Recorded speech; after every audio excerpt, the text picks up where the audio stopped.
Alrighty, welcome into this week's episode of Divide If We Fail. This week, the trio are talking one of the most, it was probably one of the biggest issues in the most recent election in terms of foreign policy, and that would be the current conflicts in both Israel and Palestine and Ukraine, Russia. So we're going to talk about those, the influences on American foreign policy, where we think things should be, and probably more than that. But we're going to start. We're going to kick it off with Ukraine, because I think that's the. I don't want to say the easier topic to talk about, but I think it's the more traditional conflict. So I think it's easier to start with that. I know, Cody, you had told me that you have done a metric shit ton of research, so I'll let you take the floor and kind of steer where the conversation goes. So feel free to kick us off, dude. Yeah.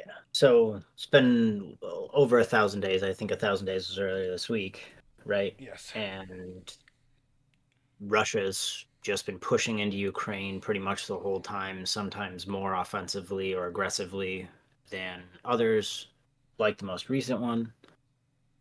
It was also just a large issue in both presidential races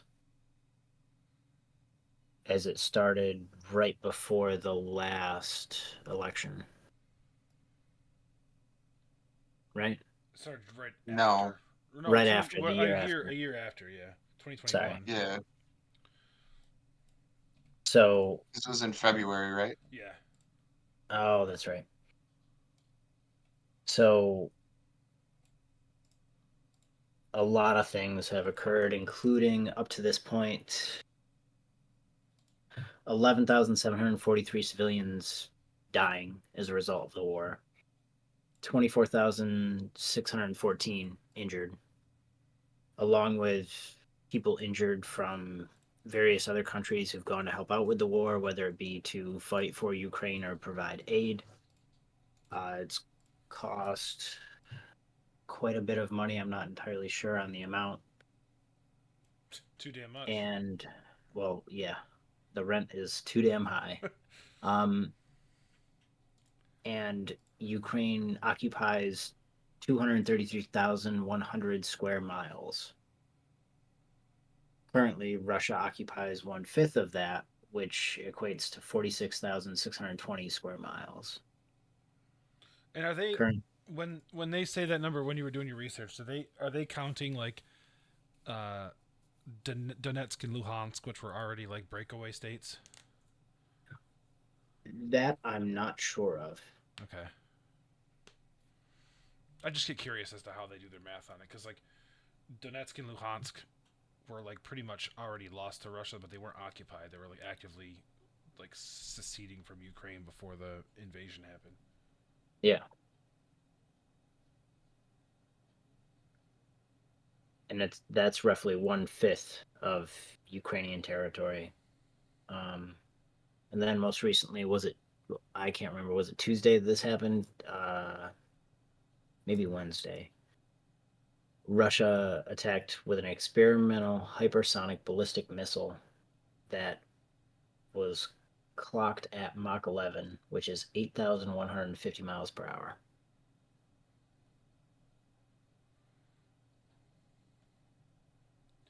That's that's crazy. Is that the first intercontinental ballistic missile that's been launched like in war? And is that ever? Besides, obviously, no. I don't think anybody's ever launched one. I don't think so either. James, do you know if anybody's ever used a mid-range ICBM? Did we lose James? No, I'm here. I'm trying to think. I know there's been a lot of tests with them. I don't know that one's ever actually been used. Um, Well, let's find Doing out. some Okay. research. Hold on. Yeah. All right. Cool. So, okay, Cody, keep going. We'll come back to that. But I'm pretty sure that was like unprecedented because people just don't use ICBMs.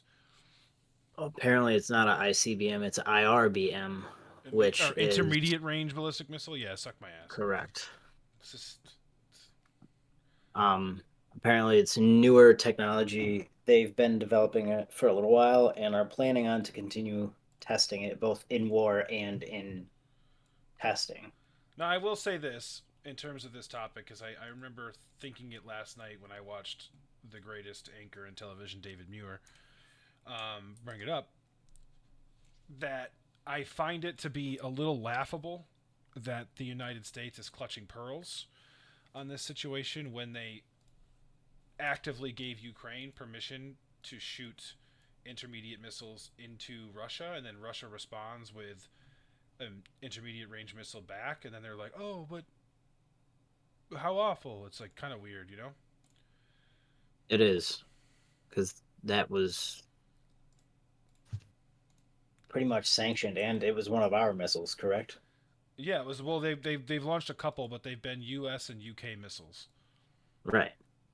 So like we gave them the okay, and then Ukraine, and then Russia's like, all right, cool. If we're gonna use mid-range missiles, then we can too, and then they do, and then we're like, Russia, what are they doing? It's like weird. Right. Like at So first, oh, I go ahead. I don't see anything. Um, the thing that's concerning though is the Russian ICBMs are capable of carrying nuclear warheads, Yes. which if they're shooting it at Mach whatever,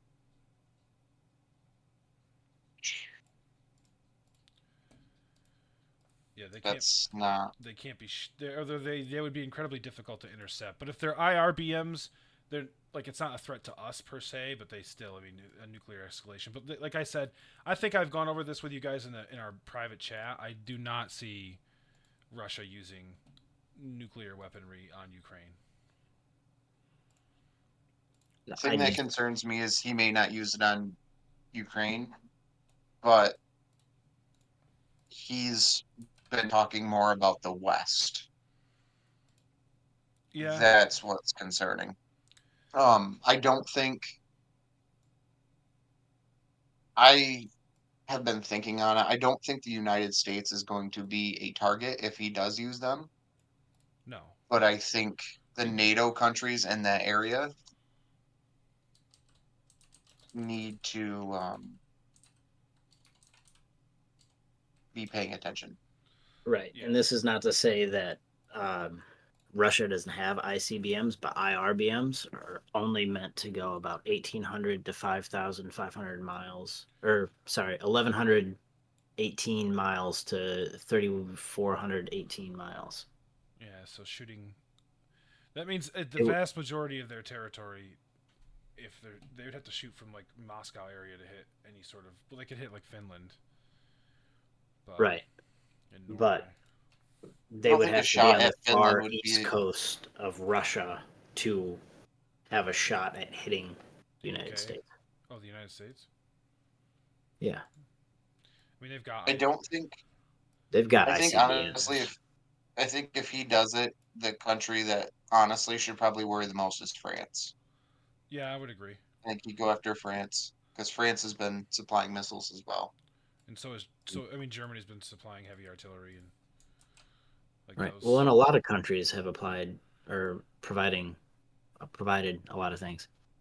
Yeah, no, for sure. Like like the one thing that and this this whole conflict has like brought up a lot of like weird positions I have because I'm not necessarily pro NATO, but I do think that NATO in terms of what it's done to provide peace in Europe because Europe's not good at that historically.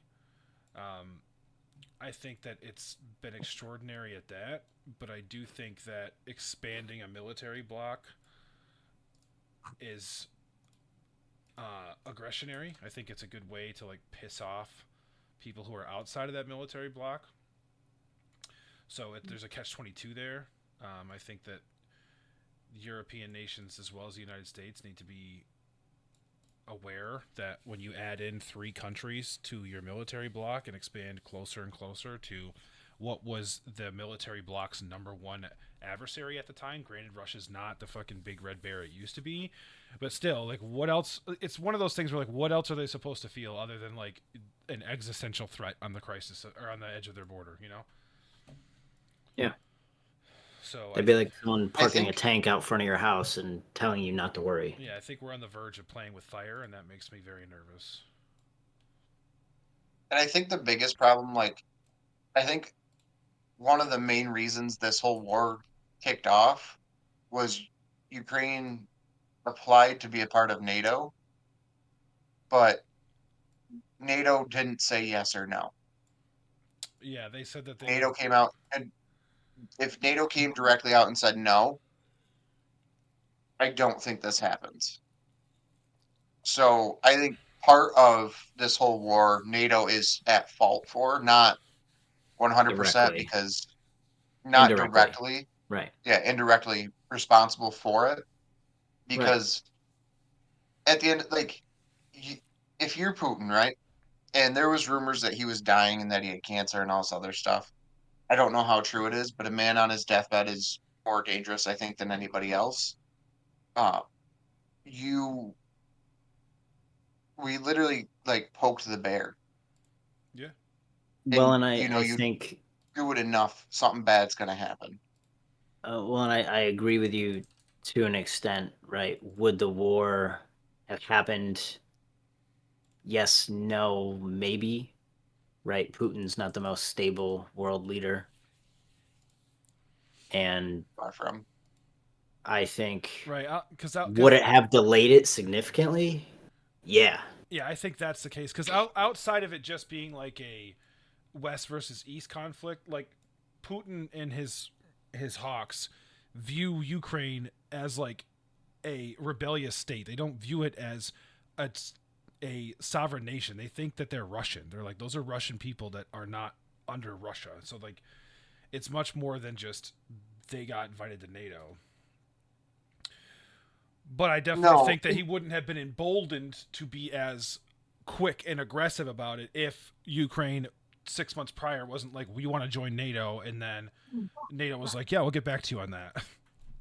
Well, it's kind of like how, for another example, right? China views Taiwan. Yeah, yeah, yeah, no, you're right. But I guess differently. Is that only in that regard? I think only 4 other countries in the United Nations acknowledge Taiwan's existence as a nation. Even the U.S. doesn't. Yeah. Right. Um, Because it's a small island nation. It's he, not yeah, vastly populous. It's not large. yeah, and so And they're arguably not a large threat to well, most things. right, and like China's like, no, like that's still our, and they view it as like an ongoing conflict, kind of like the situation with Hong Kong as well. Like Hong Kong technically is its own nation, its own independent um, government structure and stuff like that, but like that's for China to work out. The Right. only reason now, and then the only reason that the U.S. gives a flying fuck about Taiwan is because they are Chinese, like ethnic Chinese. So they Taiwan historically was a part of China. The only Right. reason that they separate is obviously because the democratic portion of the Chinese Revolution went to Taiwan and established a camp there, basically, and then built their own thing. So they're a democracy with Chinese culture, and so the U.S. is like sees them as a way out of the current Chinese Communist Party, and that's the only Yeah. reason. If that wasn't the case, the U.S. wouldn't give a flying fuck about Taiwan. Right. They see it as a way to revolutionize parts of China. Exactly. It's an ideal more than it is anything else. Yeah. It's an ideal and a place to build hope for that ideal to revolutionize. And don't get me wrong, I'm super pro democracy, but I mean, I think it's more about they say it's about democracy, whereas I think it's about capitalism. Because what does Taiwan also do? They make a shit ton of fucking microchips.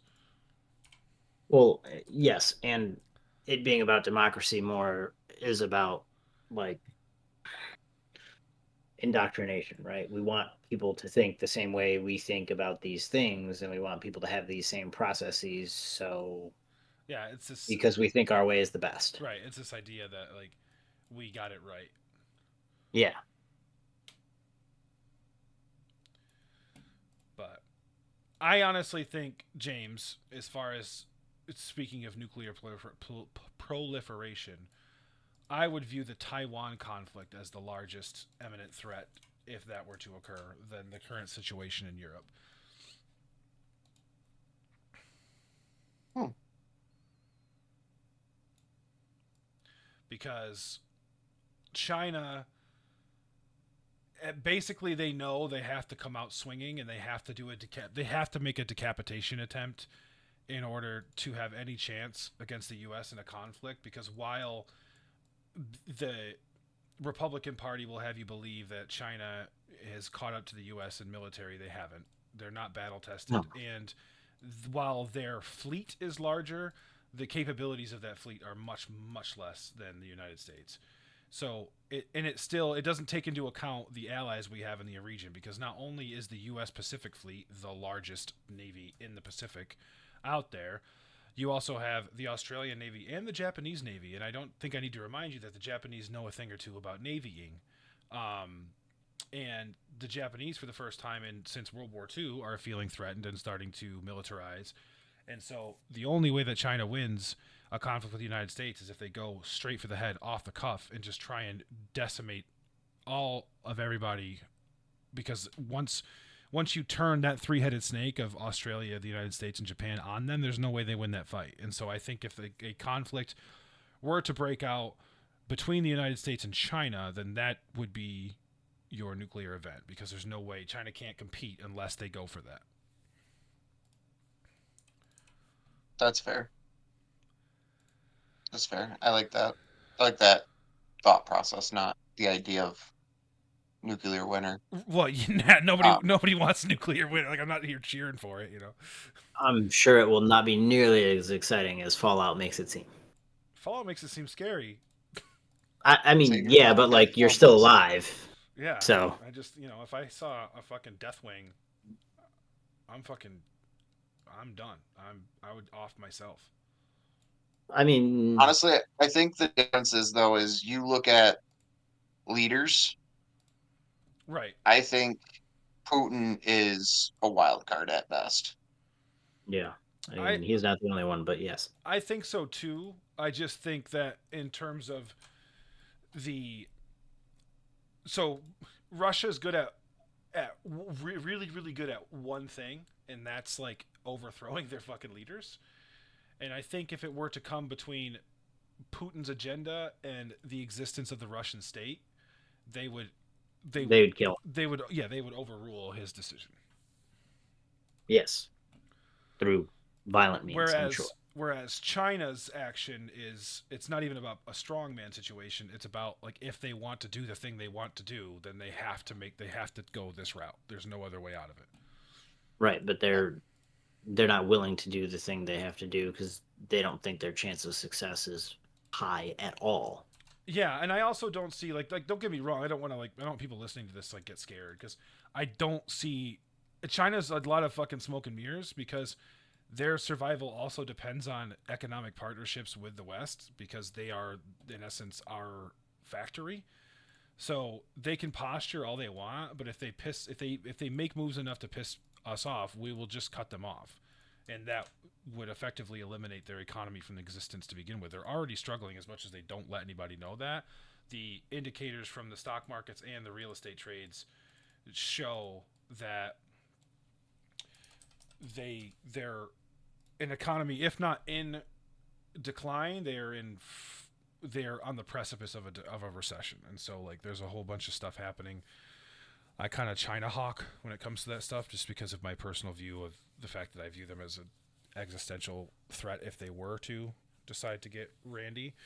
But I don't see that occurring. The only situation where that occurs is if, for whatever reason, they become blind loyalists and allow Xi Jinping, like, do whatever the fuck he wants. But historically speaking, China's never done that, so I don't think they will. I mean, even when Mao Zedong got crazy, they shut him up, Yeah. That's fair. I mean, I don't think Jinping is going to You're I not as think there's worried too about much. how his thought process works. Exactly. Um, Putin has shown he has no issues acting like a madman and being a madman. Mm-hmm. And like I've said before, like I'm very big on. So like when Ukraine first went into Russia and started their Their takeover, counteroffensive, yeah. I guess, or when Russia first went into Ukraine and Oh, said there the were a bunch of initial Nazis and stuff. Yeah, special the initial. military operation. Um, Even his soldiers didn't know about it. And if you look back at Putin and what he's done, he is he's very like he thinks it through. There's no I'm trying to think of how I want to word this. He's not He's calculated. yeah, calculated. That's the word I was looking for. He's calculated. He's cold, but he's Well, calculated. that's the KGB in him.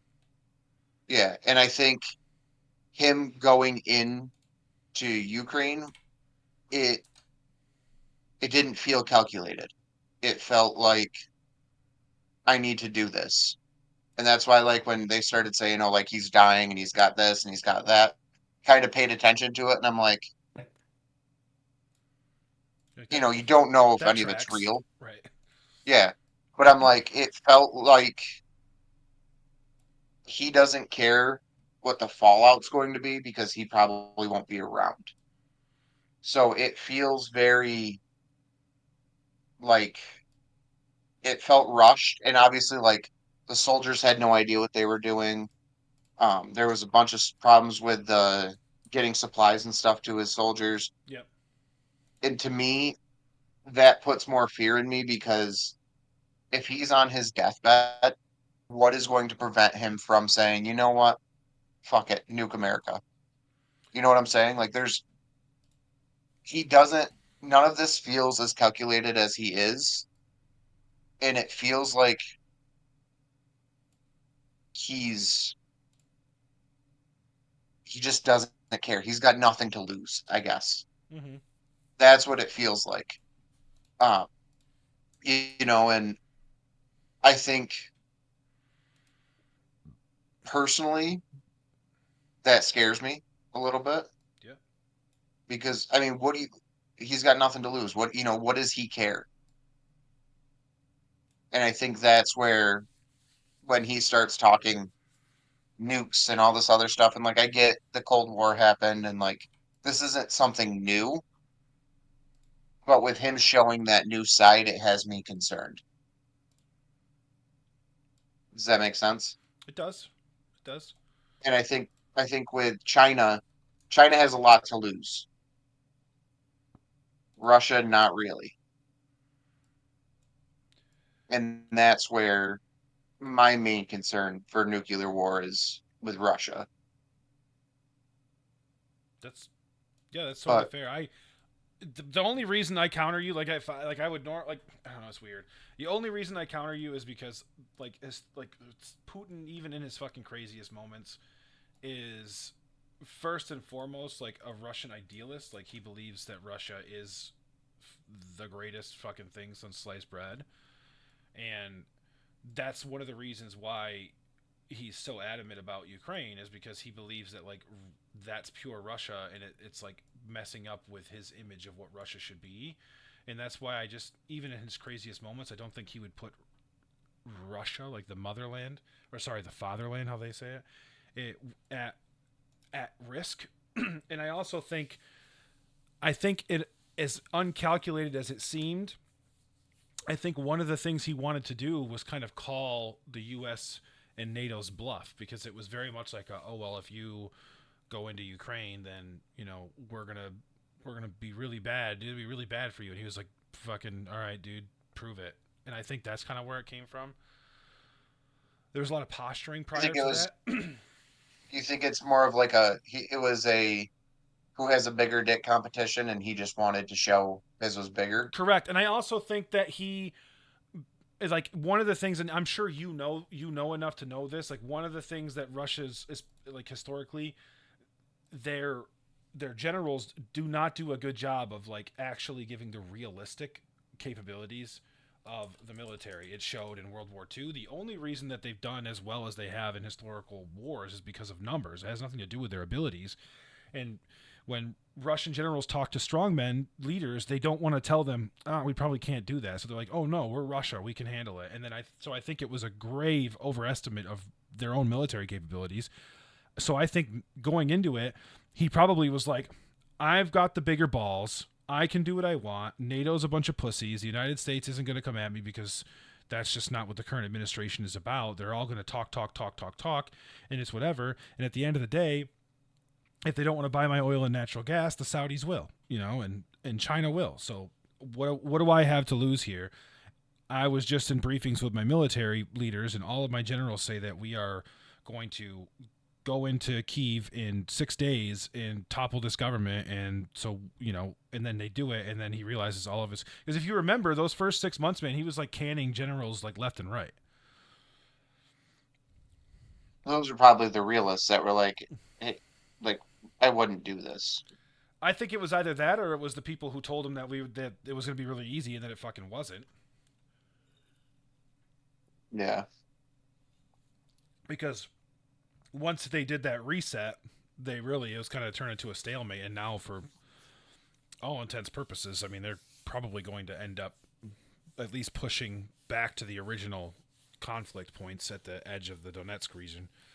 So no harm, no foul there, given what they have lost in the last year with the Ukrainian offensive. But do you understand what I'm like, where I'm coming from on that? Like how I was I totally get, and your perspective is 100% like plausible, and that's a world where that could easily exist, and maybe I'm just optimistic, but that's kind of where I come from and why I was like less worried about it, I guess. Yeah, no, it makes sense. I mean, and that's the thing, like everybody has different views, I guess. And Mm-hmm. that's, I mean, again, that main point of the show. Right.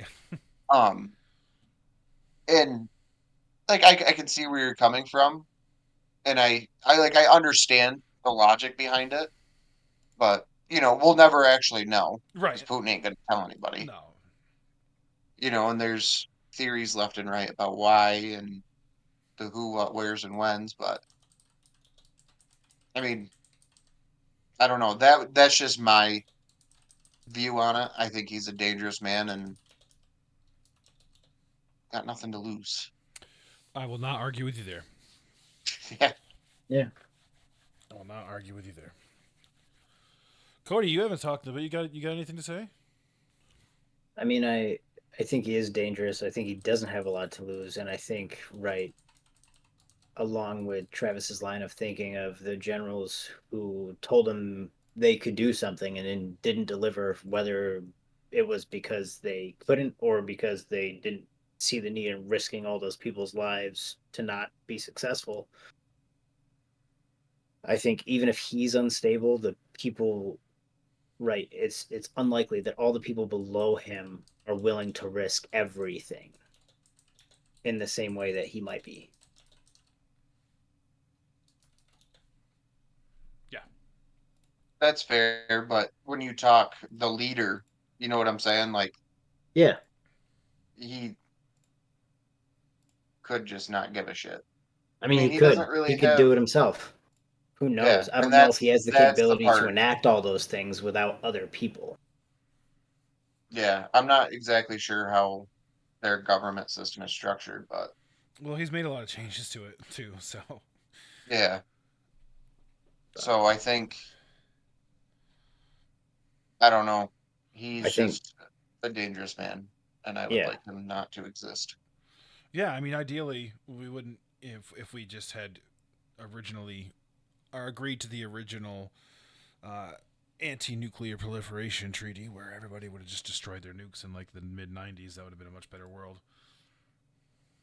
it would have been weird in a good way. It would have been, yeah, it would have been weird in a good way, but it would have been like we just wouldn't be as nervous because one of the things by the Russia and the United States like constantly keeping one eye open on each other and maintaining a nuclear arsenal, even as minimal as it is compared to what it was, Yeah. It's the reason why China, India, all those countries like have nuclear weapons, because it becomes well, if they have it, I have to have it to deter them kind of thing. And so all we've done is put the world in more and more danger by just not destroying them.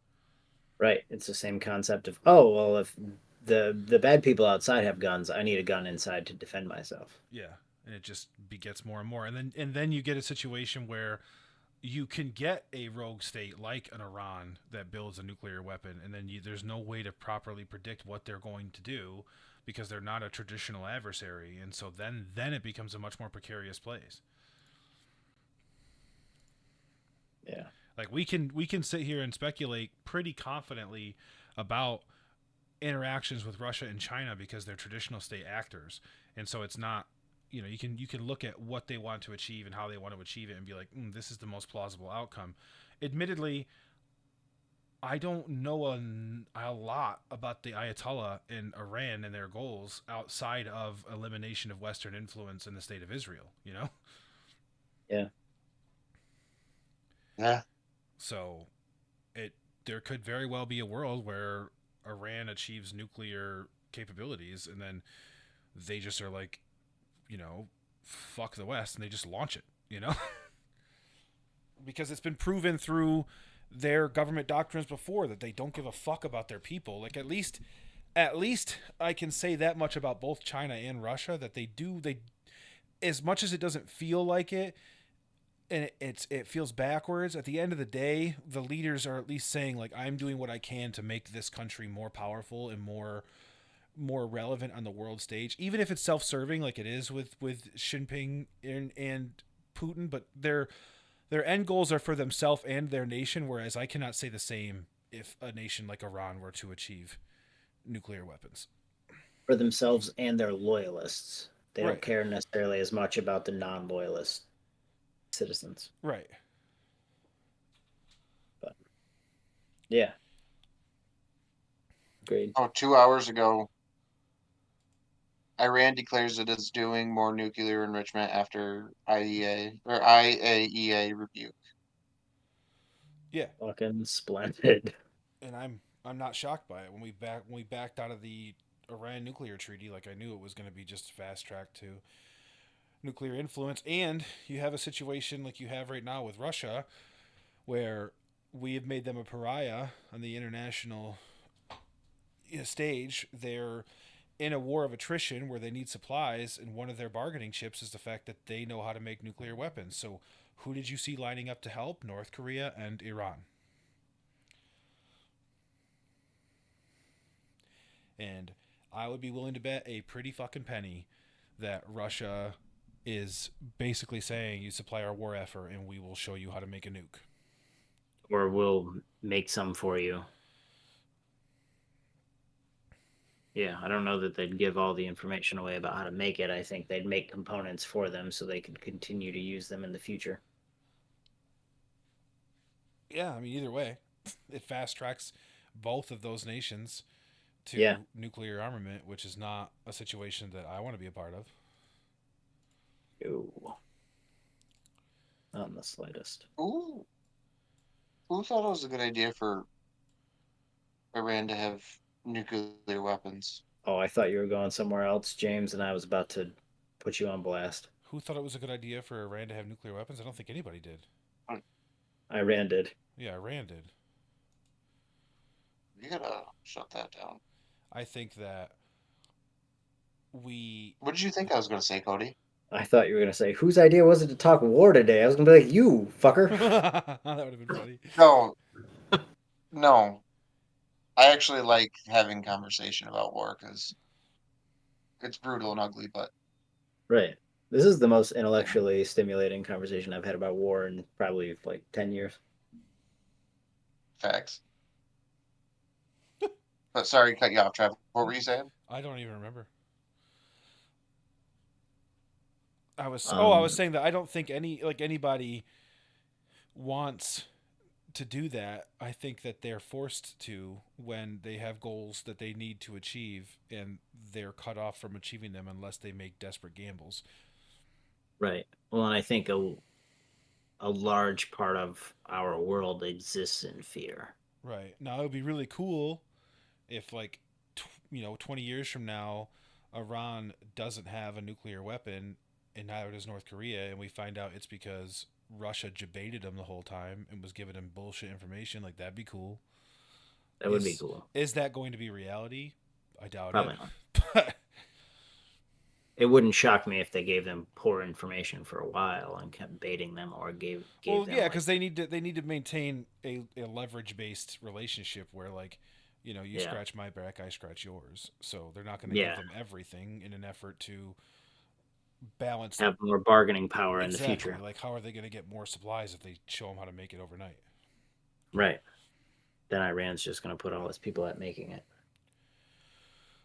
So now that we've Um, now that we've discussed Iran, I think we need to discuss the other fish in the fucking Middle East pool, yeah. the nation state of Israel.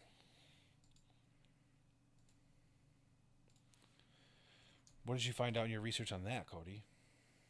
So I think it was today the top war court issued warrants for Prime Minister Netanyahu, in part due to the starvation tactics of the war, and they issued to, oh god, what's his name? I can't remember. Hold on. It's like Yoav something. It was basically his Secretary of Defense.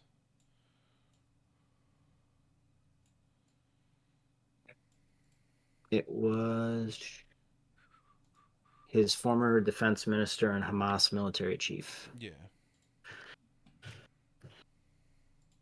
In result to being accused of crimes against humanity in a war that's been going on just over a year. Great game. Bad war tactic. Did you say great game? Yeah.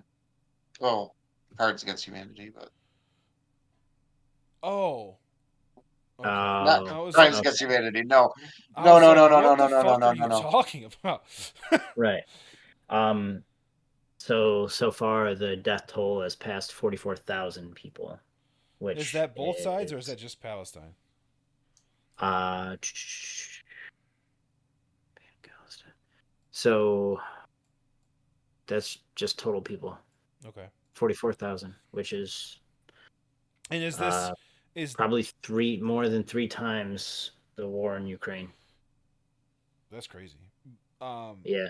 but also, is this just for conflict between Palestine and Israel, or is it is it accounting for the conflicts in Lebanon as well? I think just between Palestine and Israel, specifically in Gaza. Okay, so it's specifically like the Hamas war. Yes. Gotcha. Yeah, because they've just been indiscriminately bombing Beirut as well. If you didn't know, so I that's a did whole hear thing. about They did. I mean, they did also injure a lot of innocent civilians when they did the beeper explosions.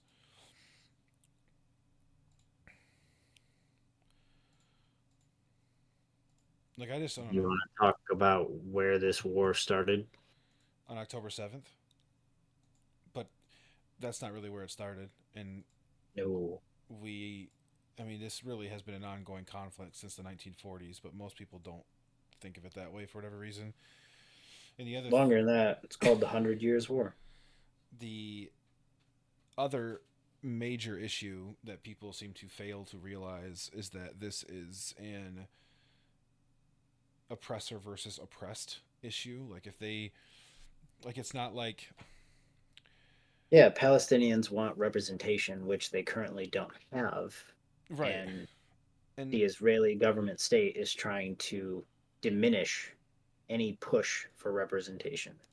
yes, and they just like, I just feel like obviously as Americans we're pretty detached from the situation, and we have a particular view toward Islamic extremism because of the 9/11 attacks. Um, and I'm not, but like, Islamic extremism doesn't happen in a vacuum. It's not like they woke up one day and were like, fuck Israel. Right. They're not even anti-Semitic. They're just anti-Israel. Right. And so Well, and didn't that's, we train a lot of these foreign military organizations?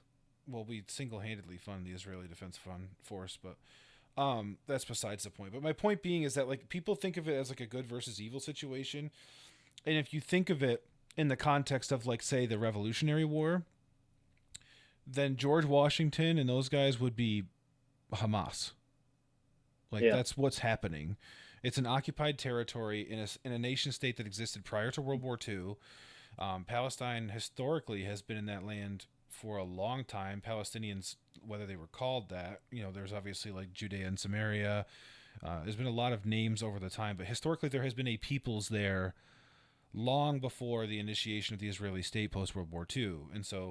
And you can read into the multiple wars that Israel has been into. Now, and like, don't get me wrong, I don't think that it's not Israel's fault that like we felt bad for Jews after World War II and we're like, let's make a country for you so you can have a place to like live peacefully. And like they've had to defend themselves because for the most part, people have viewed their existence as an occupation to begin with. But like, it's a lot more than just like Hamas being like, I'm gonna fucking blow up Israel because I hate Jews. Like that's not what's happening. And it's also important to recognize that while Israel does have the right to exist and while Israel does have the right to defend itself, what Israel does not have the right to do is just blanket bomb 40,000 civilians into fucking Hamburger. Or push into territory that does not belong to them and seize it by force and kick out all of Correct. the people who live there, right? And Like that's what's currently going on in the West Bank is yep, they're selling land that doesn't belong to them right. Israeli to settlements. Israeli citizens for like Israeli citizens are being financially incentivized to live in these places, like they're getting government assistance, they're getting really high quality education programs in the local school districts and all of these other things to be incentivized to live in these settlements which are taking over Palestinian land and kicking out Palestinians who've lived on that land. Right. They're just effectively like it'd be like if someone walked into your house, but like, this is mine now. You have to pay me for it. And in fact, I'm going to move 6 other people in here, so you have to sleep outside. Right. James? So I've shifted on this war so much. Mm-hmm. When it first started, when this chapter, I guess is what we'll Yeah, so call it, on October 7th. October 7th, my thought process was do what you have to protect your country. Mm-hmm. Plain and simple. It's not that's not just for Israel. That's not just for Ukraine. That's not just for America. That everybody, Yep. you know, um, that was my thought process. And I've watched as sorry, I was burping. Sorry. We've seen it go from you hit us, we're gonna hit back, which Mm-hmm. I'm all for, Yep. to now we're still funding what is it, a year and a couple months later, 13 months. 13 months, we're still defending or sending or Aid. we're still aiding Israel in a conflict that could have ended. Yep. And I understand I understand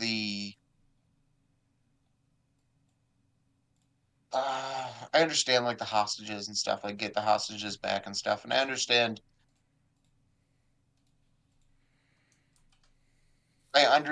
why Israel would be pissed. Like I get it. But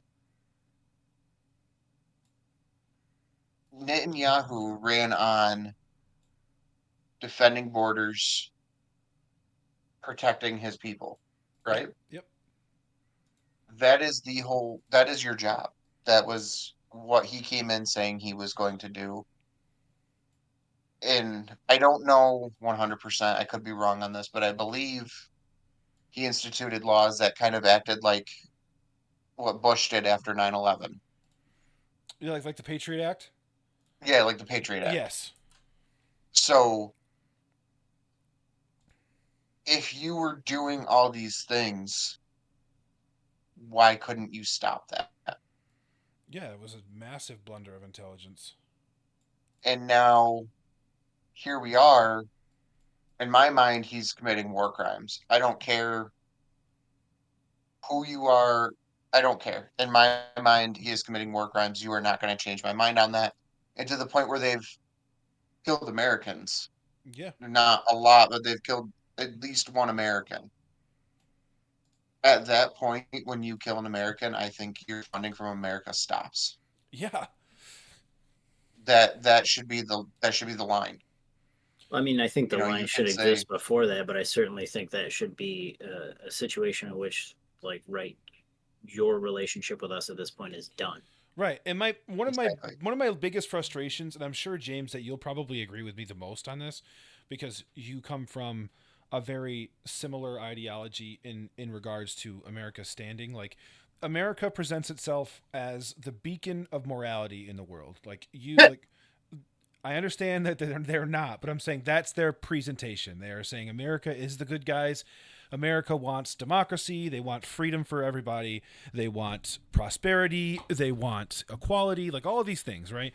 And they're supposed to represent Western ideals and all of these things. And yet, when push comes to shove, as long as you can feed the military industrial machine, they're willing to turn a blind eye to what legitimately could be declared as a genocide because it is a specific targeted attack and killing of a specific ethnic group of people, Palestinians specifically. Right. And they stopped them from receiving medical aid. They stopped them. They blockaded them with water, food. I mean, all of these things are Geneva Conventions like level war crimes. Like James was, it's just war crimes. Like there's no Right. other way around They've it. And they've arrested small children playing soccer outside of their homes. right. And another big issue is that they're basically participating in by the argument of Hamas could be anybody. They're acting in a way which is called collective punishment, which is where you punish the people for the actions of a government or a militant group. So like that would be no Which different. is unethical and immoral. Exactly.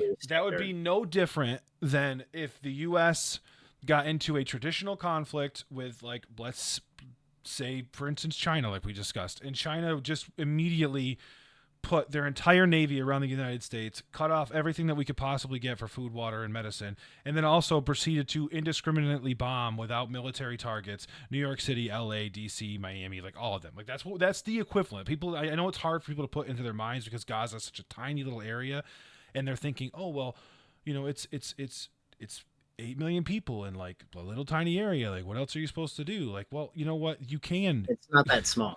Right.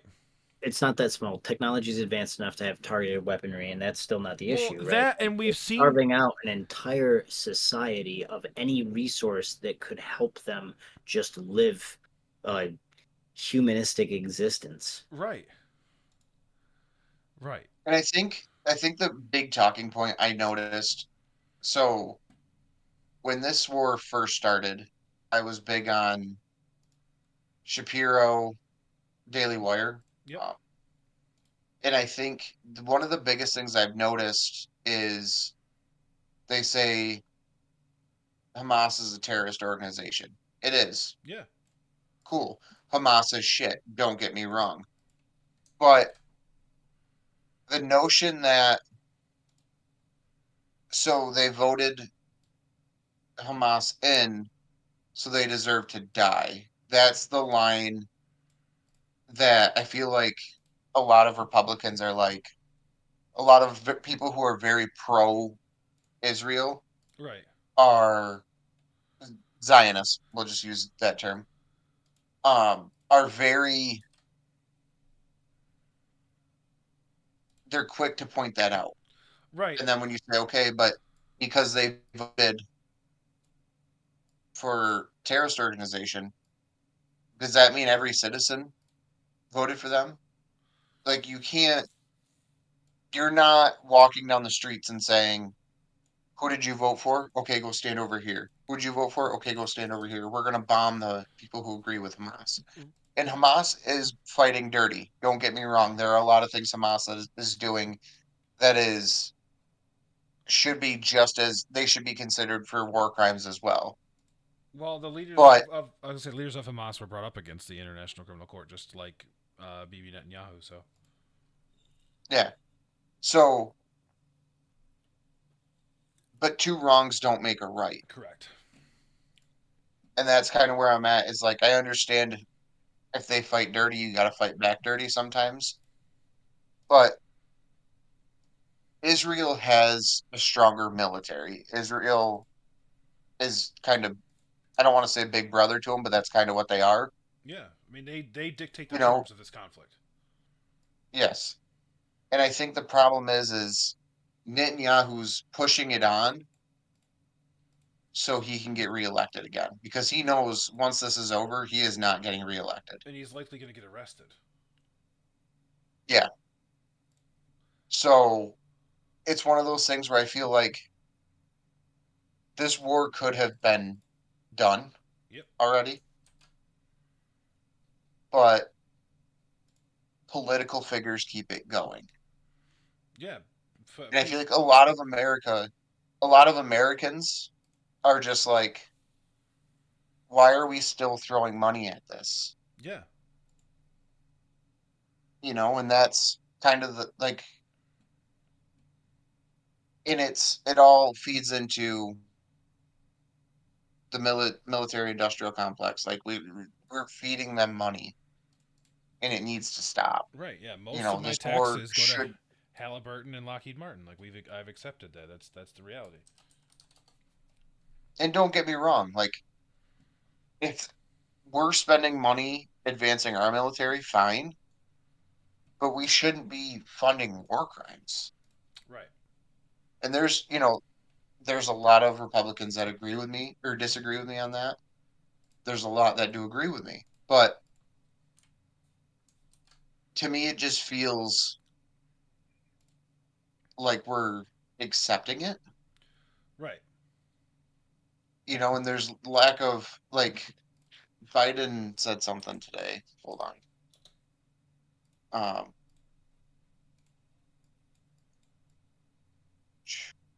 So it was right here. 1 second. Biden said something along the lines of, "Oh, okay. The arrest warrant issued by the ICC Yeah, it for was war like crimes is illegitimate. That it was outrageous. premature or something like that. Yeah, it was like It outrageous. was Yeah. he's outrageous." So Right, and I think a lot of people would agree with you, James. I think part of the issue that a lot of Americans also have with this war is that it's the antithesis of all the things Travis talked about earlier about America being this country that represents idealism and humanitarianism and all of these things and democracy. And this is the point at which a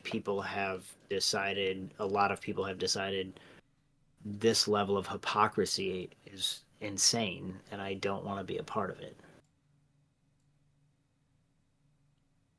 and it's honestly to the point where I think if America continues to fund them, they should also be charged with these war crimes. Yep. And that goes for Biden, Harris, Trump, Vance. I don't care who's in there. At what point do we start accepting responsibility for our actions? Correct. Because at the end of the day, funneling money to Israel, you're not only saying this is okay, you're saying keep going. Right. And as far as I'm concerned, it's two sides of the same coin. And one of our biggest criticisms of like Iran is the fact that they funnel money to like Hamas and Hezbollah and the Houthis.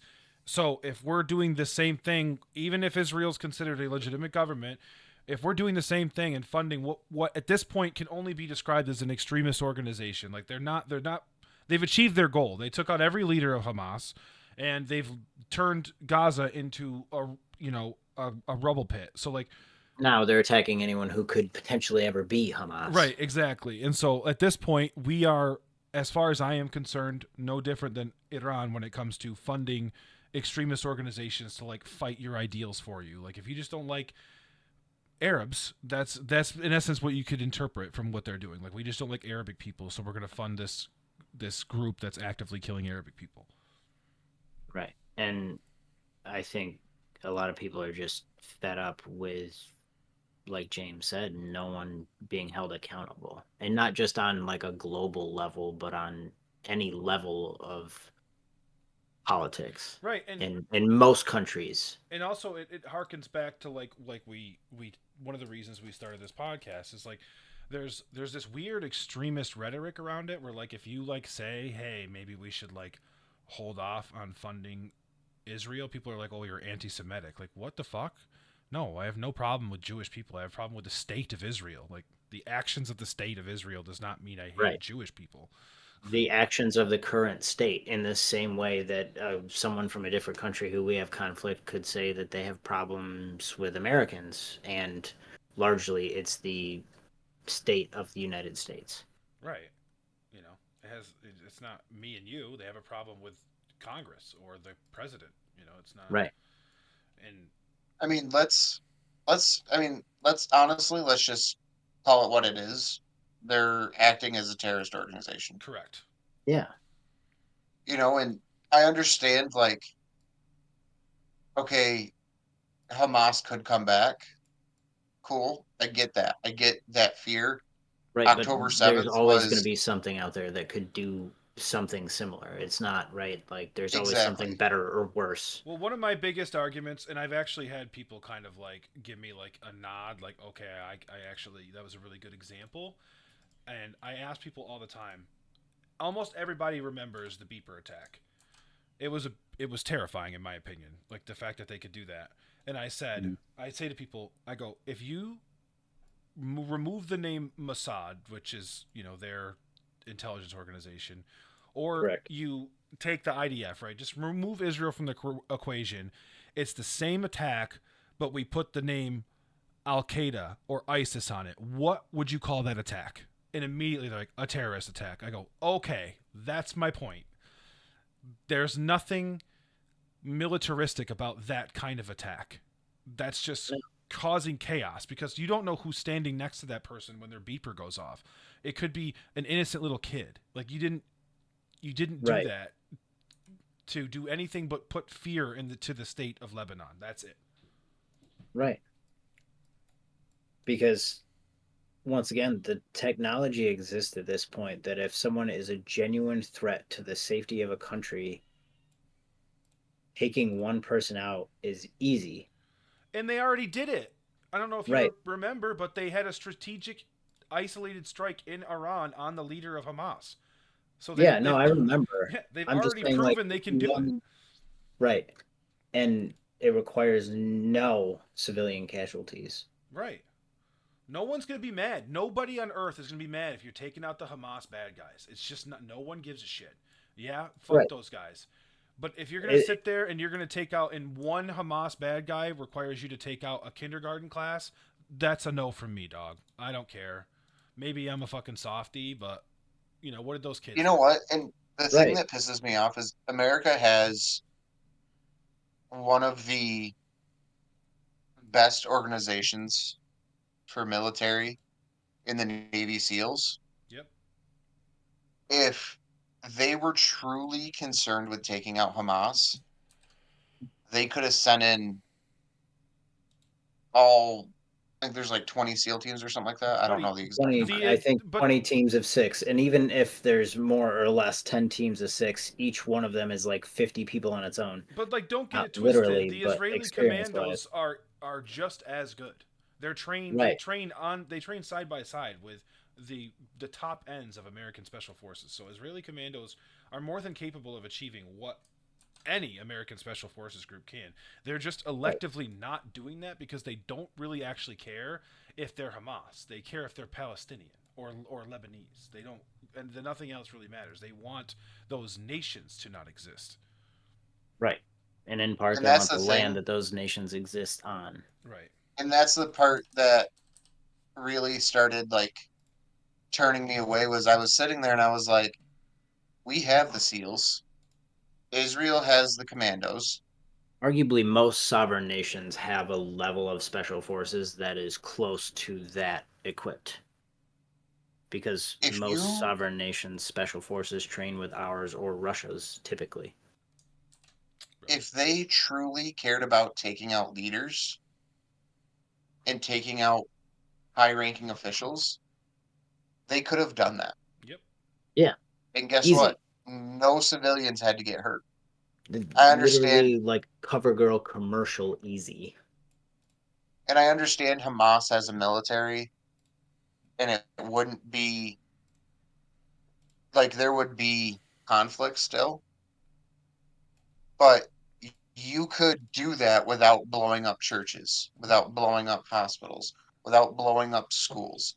You could Right. have avoided all of that. Like if America and Israel truly cared about taking Hamas out, all they had to do was say troops on the ground. Well, outside of That's all they that, had to do. all they had to do was that, and like, and you think about it, all with this level of bombardment, they're just creating more extremists. We learned that in Afghanistan. You know, Well, and and so Mhm. if they had the money we've spent on military arms, if we had translated that expenses and said, hey, you know what, you're going to get this much time, so you get 6 months, right? You get 6 months to go in there, decapitate Hamas, make it so that way they have to start from the ground level again. And then while they're rebuilding, we are going to put a conscientious effort into rebuilding the Gaza Strip. We're going to put money into education. We're going to put money into healthcare. We're going to reestablish their government system, like all this stuff. Then you eliminate the need for that militant wing because there's nothing to be angry about anymore. Like you've gotten what you've wanted, right. and that's all that like that's how you solve this problem is if you treat people with dignity and equality, then guess what? Most of the time extremism never goes away because there are zealots, there are racists, there Right. are people who just are fucking crazy. But for the most part, fundamentalism dies off when equality and prosperity is given a chance to thrive. Right. And And here's the thing, absolutely. like Like with physics and psychology of the way emotions work, with every action, right, for a person to another person, there's an equal and opposite reaction, whether it be embrace. And like you said, not all the time there are zealots, there are people who are just hateful, spiteful fucking gremlins. But on large scales, that is not the majority of people. Right. build on what you said too. 20 years from now, there will be another big branch of Hamas. Yep. It Yeah. may not be called Hamas, but there will be extremists, and Yep. they're not going to like Israel. They're not going to like America. They're not going to like anybody who's aiding and abetting Netanyahu in his terrorist activities. And now we're repeating the same cycle, Yeah. Right. But And the I level of understand extremist decreases if you treat people as humans. exactly. But if you do that, you are spending less money on war. There's Right. less money going into war activities. Right. Got to That's the Well, and thing, and Eisenhower that's again. what I think. That's what really like pisses me off about this whole thing is like you're creating conflict 20 years from now. right. And That's people all you're doing. create conflict to make money. Yeah, well, they know that. I mean, have you ever watched? I can't think of what it's called. It's the Nicolas Cage movie where he's like an international arms dealer. Uh-huh. Like that's one of the things like he talks about. He's like, they're like, they. I can't think of what conflict. He's in Africa or something, doing something, but he like specifically like gave munitions to like this group that was like gonna blow up a school, and they're like, this is only gonna make this worse down the line. And he's like, I know. And Right. that he's going to become a billionaire because he's going to keep funding that war. That Well, he'll conflict. fund both sides and play the Exactly. game. Yeah, exactly. Yeah. And that's what America, in my opinion, because of our capitulation to the military industrial complex, like we have become, what's the word I want to use? Arms dealers, for lack of a better term. Right. Well, because it goes back to that, like, culture of fear in the world, right? We're willing to help people if there's something in Right. it The for us America will later down the road, Am- whatever that may be. America will come rushing to your aid as long as Halliburton can help. Right. Or Lockheed, right? Right. Which is fucking bananas because I live near a particular Lockheed Martin.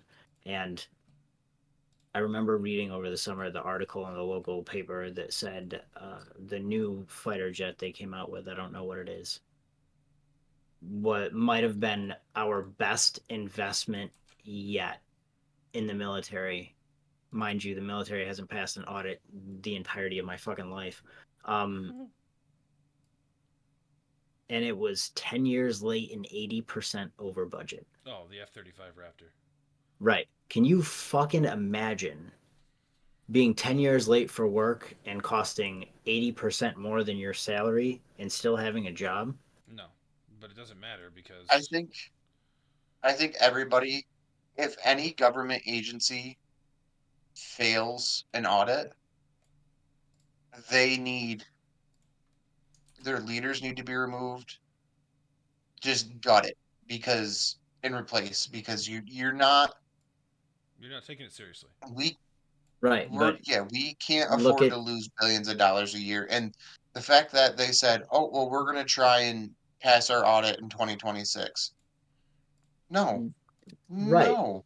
And to some extent that does happen, right? The president changes every 4 years, every 4 to 8 years, but the culture of fear in the world Well, stokes this, like, the culture of fear and the benefit of having power and influence and all of these other things stoke this egomaniacal also fucking my relationship with the military. my brother in Christ. Um, if I fail an audit, I go to jail. If I get audited by the IRS, it's a problem. Well, if right, if I fail an audit or get sued at work, I'm done. Right. So like, have the same standard. Right. Not asking for And anything within the DoD itself, if like the CG of Fort Drum, right, were to fail his fucking audit and be like, I don't know where all that money went, he would lose his job. But like the DoD as a whole doesn't. Right. And I don't even know that. I think it depends on the level of which you're at, right? Because the shit rolls downhill. Someone will just blame someone below them until they have to fire someone to Right. try and protect their own ass. No, I know, I get it. It's just the logic. Infuriating. The logic just blows my mind, and like it's just a constant like. It's because there's none. Well, yeah, and it just goes. It's just crazy that Eisenhower was so fucking right, man. Like I don't know if you guys know, but like his last speech as president in his last term, he was like, "I fear the military-industrial complex. Like if we allow this, in essence, monster to go unabated, unchecked, then we will We be let it grow outside its tank, yeah. yeah, we will be beholden to its will. And like, look at us, 30, 40 years later, look at us. Yeah. I mean, shit, a lot of people were right back in the day. Frank Zappa predicted that the US would head towards a more fascist state like 40 years ago. Well, that seems to be the inevitable plight of democracy. Yeah. With freedom comes selfishness, and with selfishness comes fascism. That's a journey that can be tracked regularly. Yep. What is it? Fucking hard times make hard men, easy times make fucking selfish men, something like that. Hard men make easy times make soft men make hard times. Yeah. There you go. Yeah, that's the whole thing, the whole spiel. Yeah, so Yeah. we're definitely heading toward the finding out phase of fucking around. That's for sure. I'd rather not. Really rather fucking not. Man, that's the fun part. Oh man, fun. You and I have very different definitions of fun. All right, guys. Well, we're I coming feel up on like for the first time in my life, I'm not stressed. I don't know about your fun. we're coming up in an hour and 15 minutes. Is there anything that you wanted to say before we sign off? No, I enjoyed that. That was good. Yeah. Good stuff. Very civil conversation. Convo again, boys. Yeah, that was a banger of a pod. Yeah. Next week, I'm thinking. So I know we want to do education, so I'm thinking that just for our listeners as well, I would like to. I'm working with my wife to potentially set up like more of like a round table where we have a couple of different teachers in here because I would like to get I'm trying to get one of her friends that works for a magnet school or like a charter school, so just to get a different perspective on funding and things like that, so that way we can kind of hit everything at once. Yeah, and I'll talk to you about the date, but I might be able to get a teacher from down here interested in having conversation as well. All right, yeah, cool, yeah. So we'll keep your eyes posted on the old socials. What are we on now, guys? We're on Instagram, Facebook, Twitter, X, Blue Sky, and TikTok, right? Mhm. Yeah, we're on I everything believe so, yeah. basically. So it's We're pretty. verified. Yeah, we're verified, dude. We're like real. Not on Instagram yet. James paid Elon. You did. I was like, you know what? Listen, man. There's a lot of perks to it.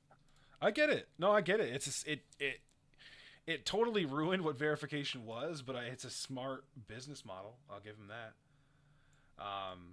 But yeah, so like that's the goal. The next conversation, the goal is education. If we can't get that roundtable or that group together, we'll push to a different topic. But just look forward to that conversation because we're really going to be involved with that. I'm excited for that conversation when it happens. So outside of that, things you need to know if you don't pay attention. Matt Gaetz stepped down as a possibility for Attorney General. What was her fucking name? Pam Bondi? Pam Bondi. Pam Bondi. Bondi. Ex-Attorney General for the Bendigo. state of Florida. Much more normal pick. Worked on the campaign a bit with Trump. Linda McMahon was nominated to be the education secretary, which surprisingly, that's also a pretty tepid pick. Right. She doesn't really have much involvement in education, but I still think she's better. I guess a better pick than his last one. I can't remember what her name was, but she was fucking terrible. Well, no, and I think there was some speculation about the department head in Oklahoma. Yeah. So it's weird. It's like maybe because Matt Gaetz was just such a fucking thunderstorm of a fuckfest that Trump's like calming down and picking like still people who are like pretty out there in terms of like not being on the radar for the jobs that they're being nominated for, but still like within like the political spectrum of normality. Right, not so radicalized. The only real nut job left is Kash Patel for director of the FBI, which I mean, the dude would literally, he's been a staffer and like he was the assistant chief of staff for a senator. Like that's like his highest ranking gig. So I don't really know how you become the director of the FBI, especially when that's like the current FBI director is like under contract and they're just going to like kick him out. He didn't really done anything wrong. So I'd be curious as to how that works. Yeah. So I don't know how all that Can I works. say, I don't think Matt Gaetz was a actual candidate to be Attorney General. No, I definitely think think he it was was a smoke used- and mirrors Yeah, smoke screen. Yeah, because it makes, I think that's what it was. yeah, it makes the rest of the picks look like totally normal. They're not even gonna, like, yeah, I'll gladly vote. Maybe for with the exception of the RFK pick, yeah. Yeah, RFK is gonna be under scrutiny, and so is Tom Hesketh. Just because and it has nothing. Honestly, it has nothing to do with Tom Hesketh's like career. It has to do with the current like sexual assault allegations that are going against him, and the like police report that came out, and like the correlation with money. Like, there's a whole bunch of shit, and so we'll see how that pans out. But other than that, I mean, the rest of these picks have been, I mean, as much as James said, I'm going to hate every single one of them.